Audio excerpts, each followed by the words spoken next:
I think historically, I see coaching as a way to pull information from the employee, whereas mentoring is more like giving information to the employee.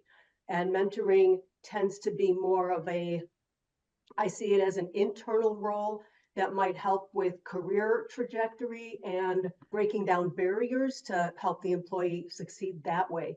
And I see coaching as being more broad and I think beneficial for an external coach coming into the organization. I think some of the opportunity around mentoring and coaching comes from understanding the skill set required. So in full disclosure, on one of my side jobs is actually as a faculty member of an organization that teaches people to be coaches. That's ICF approved.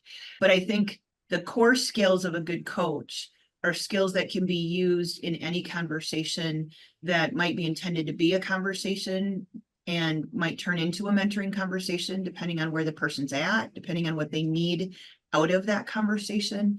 But the skill set, I think so many times in mentoring, a lot of people as a mentor go into it thinking they need to be the person who's doing all of the talking, when if a mentor really utilizes solid coaching skills, it can really enhance the conversation all the way around. Well, and some people that like executives, they're excellent mentors.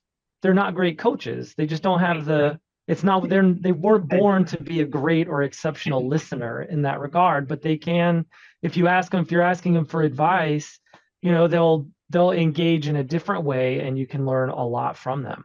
I've come across a couple of other people who do peer coaching, and it struck me that on one hand, you can hear things from your peers that you don't hear from people in authority above and beyond you.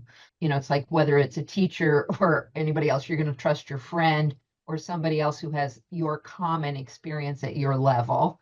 So that's interesting. And that's why I wanted to comment, because I'm curious, is what they brought in these sessions that way to say, is it just me or is this your experience too?